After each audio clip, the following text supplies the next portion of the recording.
Hi, thanks for making the long journey to get to this room. Appreciate it. I think maybe half our audience is lost in the halls there someplace. Um, Such a large complex.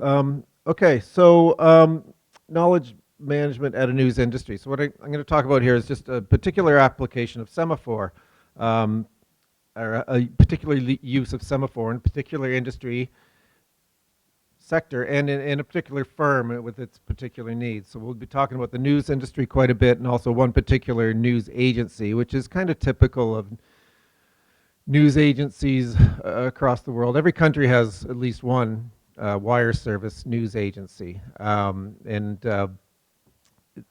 they are the companies that they don't have a newspaper, they don't have their own media properties per se. They're business to business. They sell, they do the basic news coverage for a country or a region or globally if you're Reuters, and it gets picked up by the other news uh, media companies and either broadcast on radio or included on TV newscast or put in the paper. If you still pick up newspapers, you'll see that half the stories are sourced from not the New York Times reporters, but from various like Reuters or mostly the Associated Press and that sort of thing. And so the Canadian press is like for the American analogy, the Associated Press of Canada. We have a newsroom that develops stories and various desks, the business desk, the life arts, entertainment, health desk, that sort of thing. And our market is across Canada. A bit about my background. I started out as a journalist, actually, in the music business, writing music stories, and in some sort of trade periodicals as well. I ended up at CBC, the Canadian Broadcasting Corporation, in the 90s, in the early days of the web, pioneering their sports online coverage. I just got thrown into sports. They said, Paul, you're going to do sports. I wasn't a particularly big sports fan, but I revived my inner. In the early teens, I was a sports fanatic, so I just revived that, and it was significant because that's how I learned about sports data and sports data streams and sports metadata and managing it and placing it out there as on the web as content, and gave me the idea to start XML Team with Alan Carbon, my American business partner, and we went on for, I was there for about 20 years, and as I said, as you heard in the bio, developing just managing sports data feeds, databases, and sports information, so that companies, it's a B2B thing. We're like a news agency for sports data and news. It was the stuff we did. Our one of our key selling points was that we were standards based. We offered you feeds in SportsML, a universal open standard for representing sports box scores, standings, recaps, and all the statistical reports like the leaderboards, and that sort of thing. And that was for me, that was my big sort of learning and trial and learning and the importance of metadata and getting names right and semantics and all that kind of stuff. But we're involved with the IPTC, full paid members of the IPTC, the International Press Telecommunications Committee, which is the standards body of the news industry. If there are any photographers in the room, you probably associate IPTC with the photo metadata that's in your camera. Everybody calls it it's almost like a Kleenex kind of term for photographers, to the point that everybody thinks the IPTC is just about photo metadata because that's the most famous one. But other standards are NewsML, News and JSON, the media topics.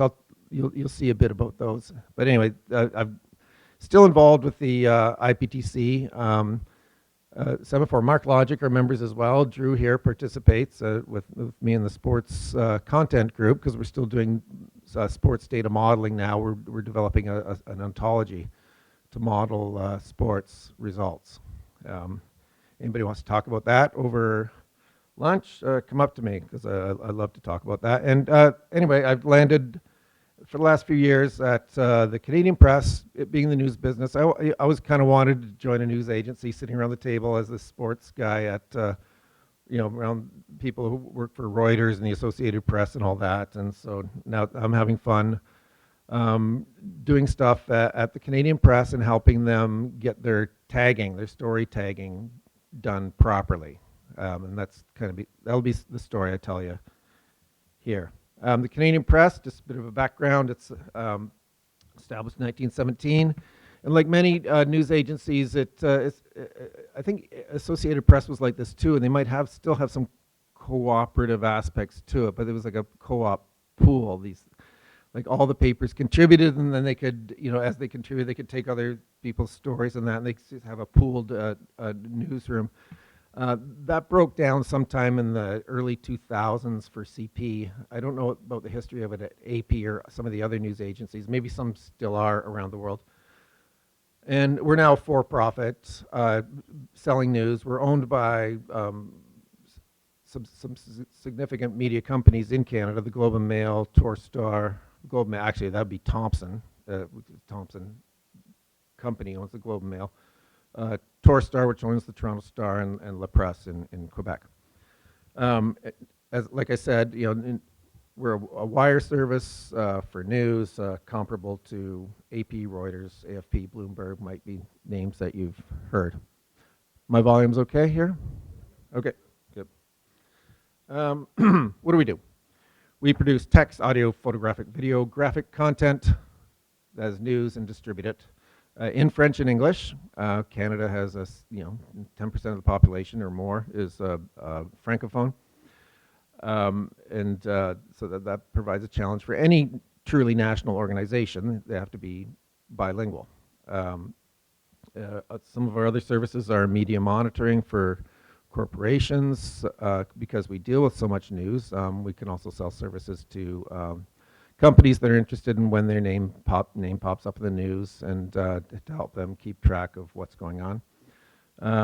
We distribute that news, and we also have a local journalism initiative, the LJI, where we allow these local news companies to share with our CMS and actually do a pooling thing as well. So it's back to the old pool days in a way, but it's just with the local papers. Clients are all the major media companies in Canada. We have a distribution deal. We're the exclusive distributors of AP content in Canada, and they in turn distribute any of our stuff that's of interest to any American markets. Let's move along now. So thinking about local journalism and the current business environment for news these days, I don't need to tell you that the news industry has been subject to much disruption, starting with the ascent of the World Wide Web, and essentially the unbundling from the newspaper business of all the things that made the newspapers money. It wasn't the news that made money; it was the ads, the classified advertising, and that. And so, as a result, by the way, this is the most heavy metal font I could find in my collection. I wanted something that was, those unreadable death metal bands with blood dripping or something like that, just to get the point across that it's been severe disruption going on in the industry. Everything's been repriced, as the president of our company likes to say. He said, we used to, sell all of our stuff for 3 times what we're selling it for now. We'd all be making 3 times what we're making now if it were 30 years ago in this business. It's struggling, but it's ongoing, and I think just getting back to that local journalism thing, it's important. Like news has value. How that value is monetized it's a tough thing, and obviously AI is a huge challenge as well. If news stories can be just generated, can they be generated? What can be generated? Summaries of news stories. The news industry is very much interested in generative AI these days, as a way of trying to keep up, because of fear and because of opportunity. Moving along. So anyway, in this business landscape of the past 10, 20 years, recently has called into the need for a much, basically a technical overhaul at the Canadian Press, starting with a new CMS called SuperDesk. I'll show you that in the demo. It's specialized for the news agency. It's open source. A new digital asset management system called Orange Logic for our photos. Yes, our photo bureau serves. We sell a lot of photos as well. I forgot to mention that. And a knowledge management system and a CDS. And of course, you know, the priorities at an organization. Yeah, we got to have a CMS because the CMS is all roads lead to the CMS. A photo store for our digital assets because we sell photos. We got to distribute that stuff. Nobody ever says we got to have a knowledge management system. We need this for our business, right? But it's important, and you have to sell it. And usually the people who are big on things like knowledge management and ontologies and taxonomies aren't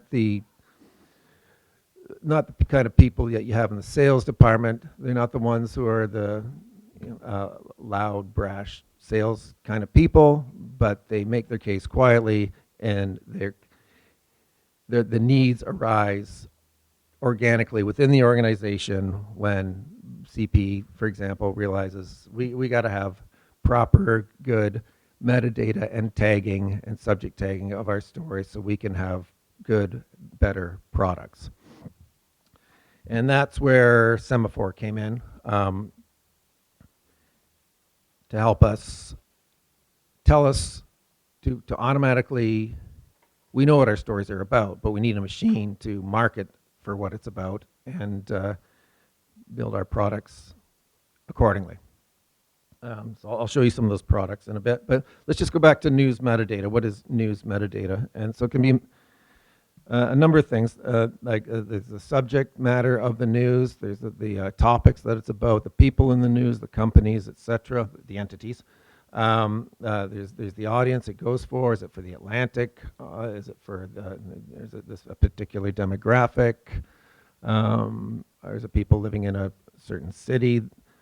Urgency, is it breaking news, what we call a quick hit in the initial first draft of the story, like just get it out fast, the headline, breaking, this has happened, that's happened. Genre, things like, Money Matters or certain types of sports, glances and that sort of thing, and then the status of it, of a news story, whether it's publishable or not, or when it's embargoed and that sort of thing. So, and all that, there are models. Another IPTC standard is called the News Architecture, shortened with NAR, N-A-R, and it models all this. So there's a model to go by, and we at CP are adopting a lot of these standards now. So along with like knowledge management, not just the Semaphore stuff, but we're also standardizing on our news formats as well. So the issues currently with that CP needed to solve, moving from strings to things, products that are based on, does this string appear in a slug? Everybody know what a slug is? It's like I'll show you a slug in the demo.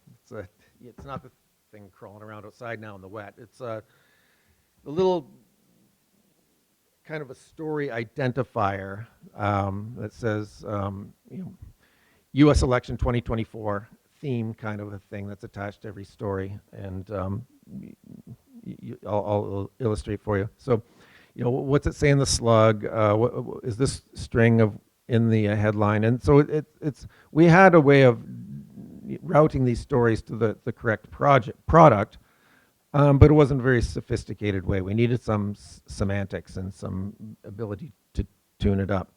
And like I said here, a news product is really combined of topic, audience, the medium, whether it's text or video, and timing. Does it have to get out there fast, or can it wait? Is it like more of a feature kind of stuff?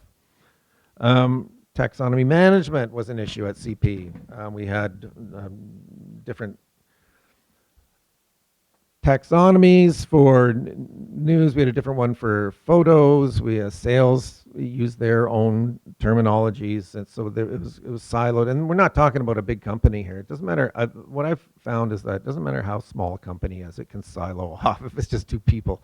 You can have two different conceptions of how things go. So the more you expand with people, the more in the size of the firm, the more you're going to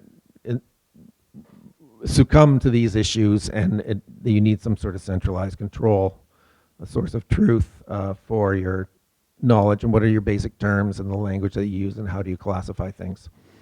And the multilingual, so we have, for example, our English term for things were not really related to our French terms. There wasn't some concept. Here's the concept, and here's the French version, English version. They're just two different tag sets. And as I mentioned here, standards, we needed to pick some standards. And in my opinion, it's better to go off the shelf and figure out how to maybe modify, rather than coming up with a bespoke subject taxonomy, which larger news agencies such as AP and the New York Times have, but we don't have the resources to do that. So we chose the IPTC Media Topics, which is a standardized news topic vocabulary, and it's working fine for us. You'll see it in action soon. What else? Yeah, and then the other issue that arose, and it's kind of an important theme of my talk,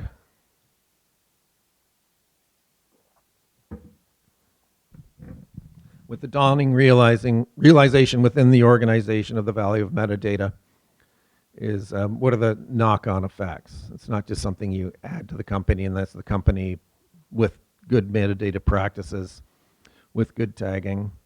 You have to adjust. There's some sort of disruption and ripple effects it'll have throughout the organization, both technological and organizational.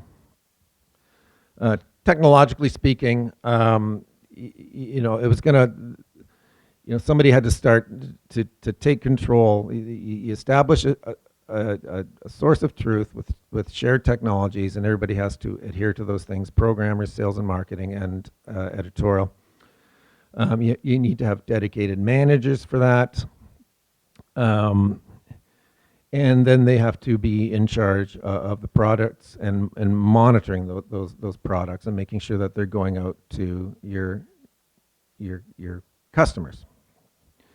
And you also have to deal with the archives, because we've got archival content going back to the 80s, and this is now suddenly a source of value for us with regards to model training and generative AI. It's something we've sat on. So a lot of our stuff that was already out on the web has been already stolen from us, and we're trying to claw back some cash as a result of that by making deals with the AI companies. But we also have a lot of archival data that's of value. And so these are things that need sorting out. These are things that need budget and need to be reckoned with within the IT department. And to that end, what you need is a department, and that's my department, the Department of Content Operations, which was created when I was hired. We're a small organization. There are 3 people in this department, and that's just the perfect number to sort things out at CP with regards to content analysis, data analysis, knowledge management, and just general operations, because operations in a news agency means why didn't this story go to this customer? And so half the things I get are, this customer didn't get that story, and then I sleuth it out, and it's because it didn't get tagged right, and so why is that? And then I can trace it back maybe to Semaphore or this, but that's the kind of work we do, because the metadata and the content operations go hand in hand. And that's why my department's called Content Operations. Sounds better to sell to the rest of the organization too, because they know that, whereas it couldn't be the Department of Ontologies and Taxonomies. It just wouldn't, sorry, ain't gonna work. And so, yeah, and our job is to advocate for um, metadata, for keeping control of terms, policing against linguistic drift, and yeah, and then and governance issues are interesting as well that need to be introduced. It was kind of freewheeling with tagging at CP. Um, we started with wasn't yeah 10 years ago there was a subject tag set of about 70 terms, 70 in English, 70 in French, with the old CMS. They adopted SuperDesk, the new CMS, and then that got a larger taxonomy thrown in there, which is the media topics, 1,000 terms, but they couldn't, nobody can be expected to be able to memorize 1,000 taxonomy terms to be able to tag your story. So they kind of stuck with the old tags, and then they had the sense that if I tag it oil and gas, then I know it's going to go out to this customer, and or if it's tagged a certain way, it's not going to go to a certain customer. So you were in a situation where reporters would apply subject tags to a story based on where they wanted that story to go, or how it was going to be routed. And so now I'm trying to change that way of thinking. I think, no, we're just going to tag. We will look after the products. That's my department. We'll fix the product. A product that has to, if you don't take it that, even if the story's about that, don't take it that because it won't. Don't tag it entertainment because it won't go to National Post or Post Media. No, you tag what the story is about.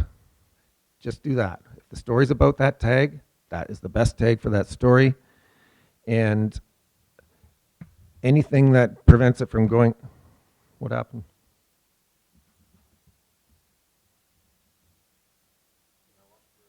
Yeah.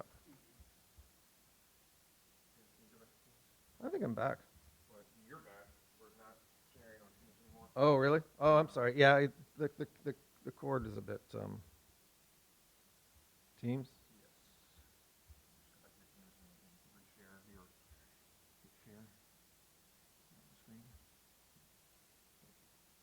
We're good?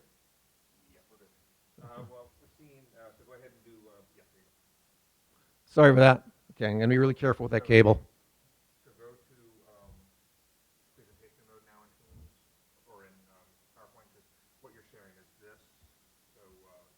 Oh, I thought I was in. Where do I need to be? PowerPoint? Escape?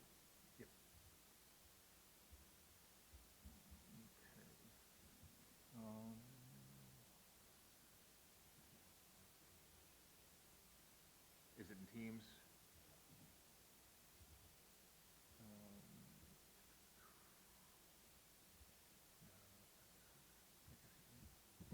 Go ahead. Take over.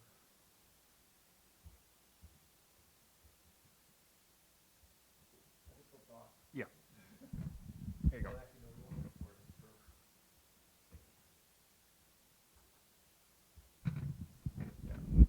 Any questions so far? Before we get to the demo, because we're getting to the demo soon, where I'll show you the auto tagger and how we integrated it with Semaphore. I'll show you what's in the back end of Semaphore. Is there anything that's confusing or? Yeah. I was just curious. I mean, so your reporters are tagging their stories in XML based on a schema that you created? So it's not just metadata, you're actually tagging, the story semantically? Is that what you're doing? That is the metadata, the about tags, but they were previously sort of hunting and picking tags that they thought or knew the story to be about, and what we've developed is a system to run it through Semaphore for Semaphore to retrieve a set of tags, and then they can edit those tags, and it'll all become clear to you in the demo. Maybe I should have started with the demo there. But But I just wanted to get into sort of the issues of knowledge management at a news organization first.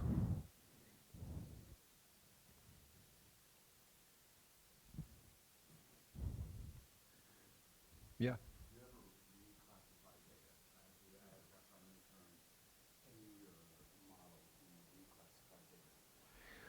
I would, yeah. The question is, do we ever reclassify data if there's ever a change to the taxonomy or the model? We're going to have to do that. We don't have that capability as of yet. As one thing I alluded to there, we're in the midst also of building our distribution system. And so creating the database of all our archives and all that isn't stable yet, but we need a way of, say, pull all these stories out and change this tag or do something like that. Another thing is, through the CMS, I can't retag a story without publishing it and send it out to all our customers. We've got to fix that. So if I see a tag from a story from a week ago that has got, you take this field hockey, it should be ice hockey or something like that.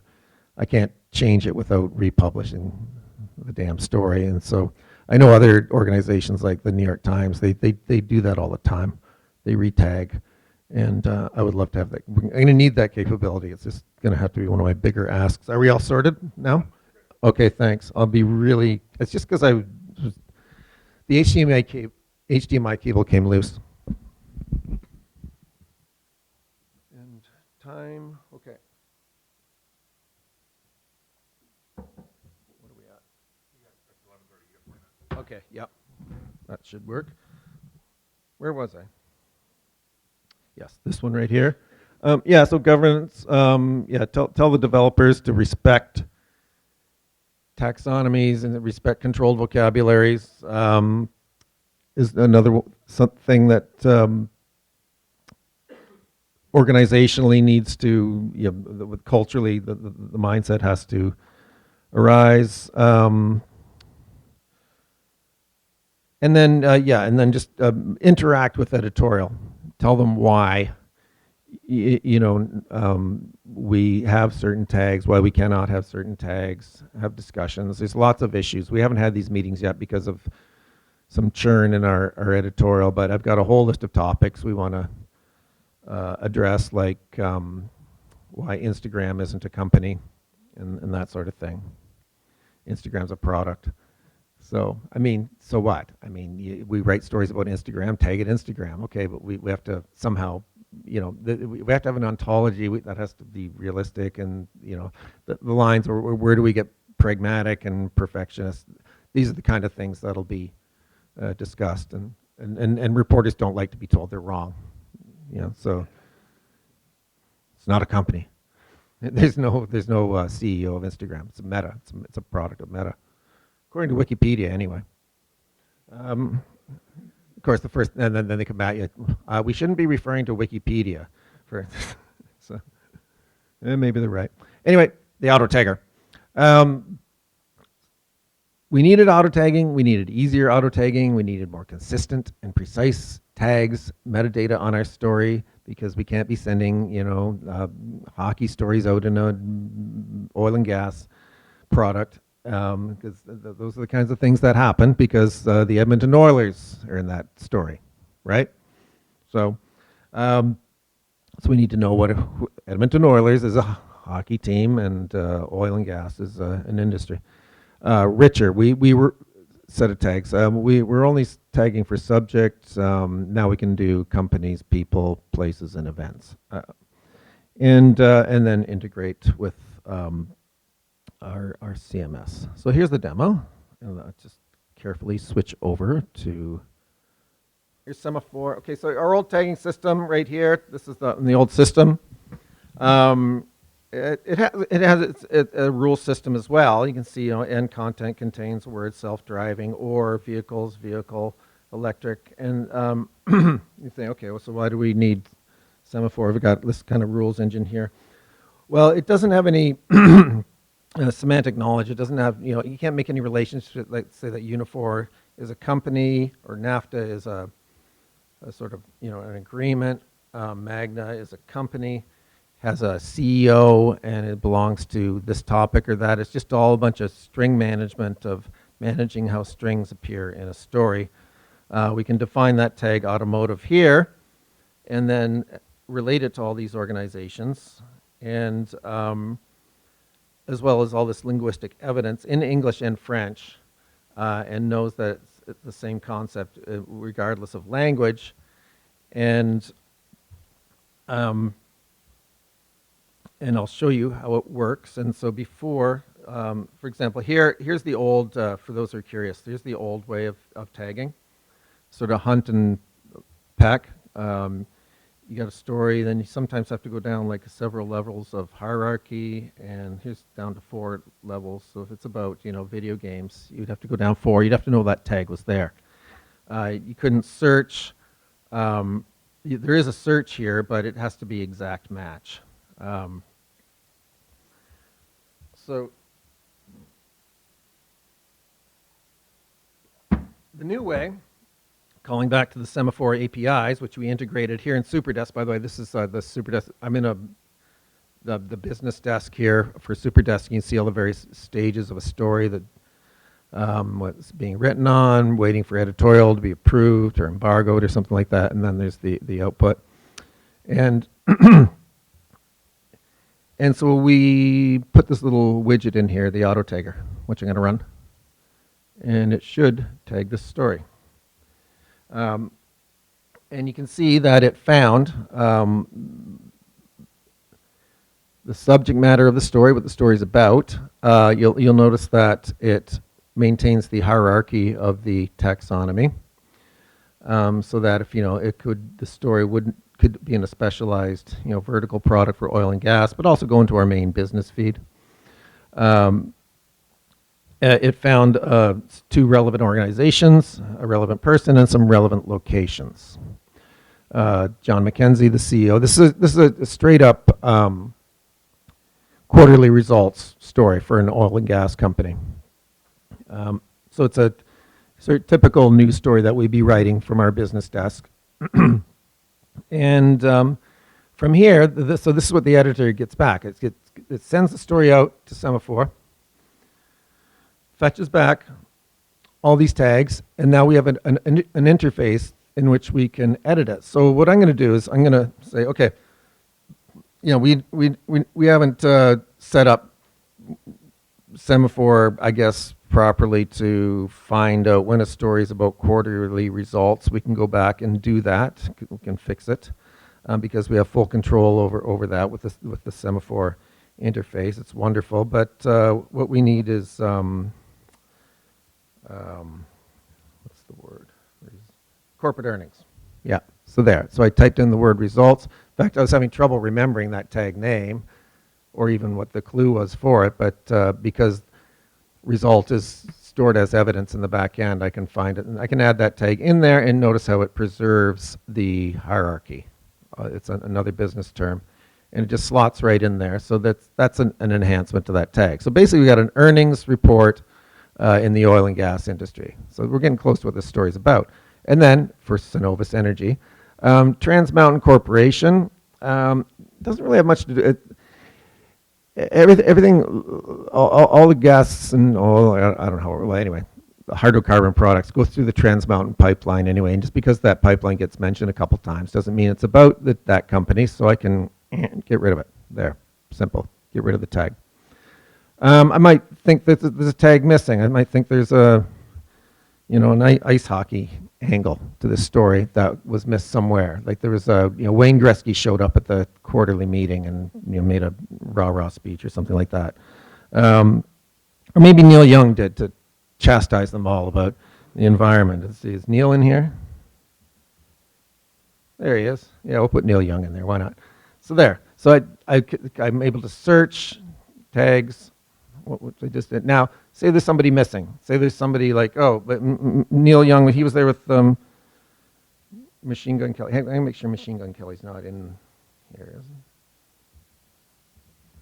So I've looked for Machine Gun Kelly because he was at the event too. No, he's not in our database, so we can add him as a new tag. You know who Machine Gun Kelly is?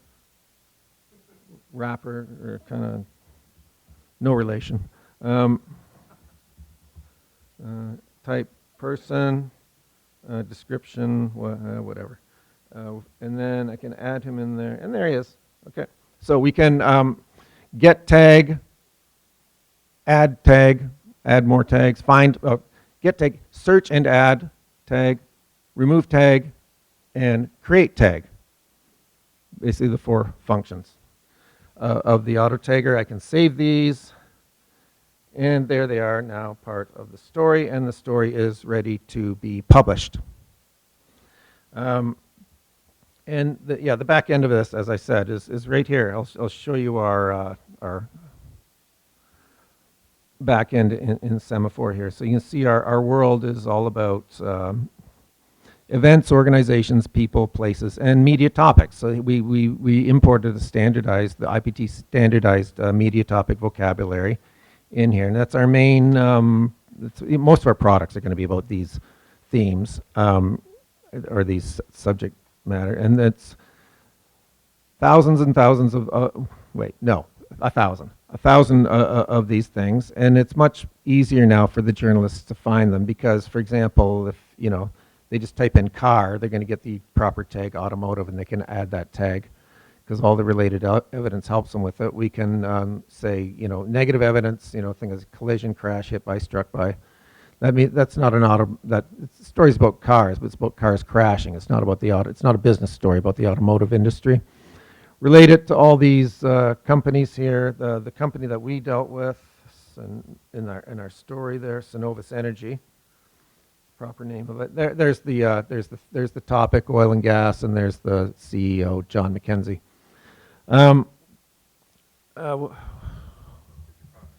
5-minute warning. Okay.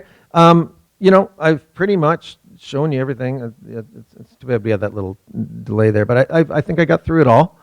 I think I'd just like to take. Is that 5 minutes for the talk or 5 minutes for? Oh, it's 11:45. Okay. I can't think of anything else I want to say unless anyone has any questions right now. Yeah, Drew. So can anybody go and get the media topics Yes. All IPT standards are free to use. The IPT standards that we use are the media topics that you see here. Where are they? Right there. Yeah, it's imports. It sits as a separate thing outside of our list here. You see that import thing, which is good because you keep it nice and clean and separate from your own little area of knowledge management. But yeah, the standards we're adopting at CP are the media topics, the NinJS, which is the JSON News Forum. It's the JSON News ML. And what else? I think there was something else that we're adopting. Maybe the photo metadata or something like that. But yes, so along with all this, there's the adoption of news standards, the deployment of knowledge management system, and the boon. The journalists really like this system. It's much better, much easier for them than the old way. And then now we're looking forward to rationalizing, redefining, and coming up with new products and expanding the business, for which this will be a big help. Yeah, they're part of the article that we send, and we send the tags. There's no suggestion where that tag came from. Are we learning from the tagging behavior of the reporters when they edit those tags? Are we tracking that and then feeding that back into the system to improve it? We're trying, not yet. We don't, and we have all the logs and the ability to analyze that. So you run the story. What are the tags that it immediately produced, and then you can compare that with the final set that actually got published. So you can initial tagging, and then what actually the results of the editing, and so what tags are getting taken out a lot or removed is nice to know.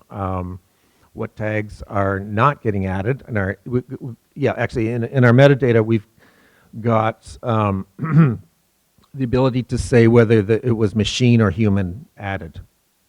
So if you get a file, a news file from us, you'll know like who added that tag in. It's kind of just for us internally, but that way we can tell. And if some tag is getting added too many times, it's either the journalists are too in love with it. They don't understand, you know, they're over tagging, or B, we're not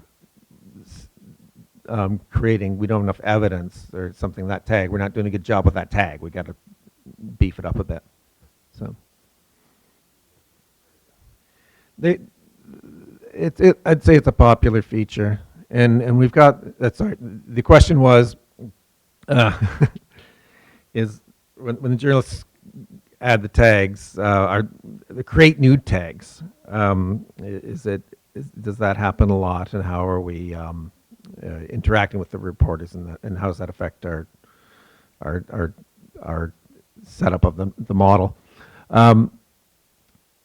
Yeah, they do, because because we just got started, the business reporters especially. You know, we didn't have every business in there preloaded, and then we didn't have it much sometimes to their liking either. So, but we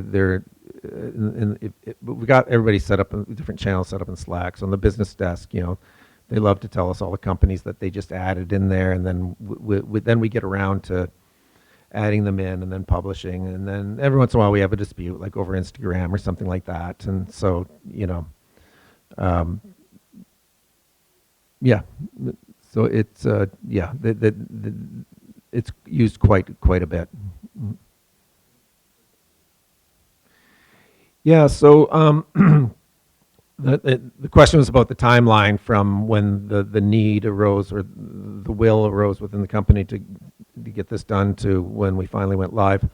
And it started off with a big consulting gig. I was first hired as a consultant with Nelly Bendukidze, who's worked at Metadata Services in AP. And we were hired to do a kind of audit of all the production systems at CP, put out the tender for knowledge management systems, ended up choosing Semaphore. And then the process, it was interesting because what I just demonstrated there was an integration with the CMS. And we did a sort of proof of concept phase. That was the initial contract, actually, was just to see how whether it worked, whether this is even going to go, because would have been a major purchase for us. And once we were satisfied, then we was basically figuring out how we're going to do this, be contributors to this code base with Source Fabric, the company that produces Superdesk. But there was some code there. Actually, there was a tagger that had already been implemented. So we reused a lot of the code that was already there. So that's kind of the beauty of this open source model. And once tested, then the process was we went desk by desk at the agency. We started off with the business desk, and then the life and arts, and we just rolled in one desk at a time, and got them using it. Everybody on the English side is now using it, and we're ready for French now. And French is interesting because I'm not bilingual. Nobody in my department is. We're working closely with the French side, but we're at a bit of a disadvantage. We can't judge. We can see that the tags are coming. We just can't judge the quality of it, but we're working with them to do that. And I think we need somebody in that department, somebody in Montreal who's basically part of this team, at least half-time. Does that answer the question? How long was it from? About 6 months, I guess. Yeah. That's what I would say.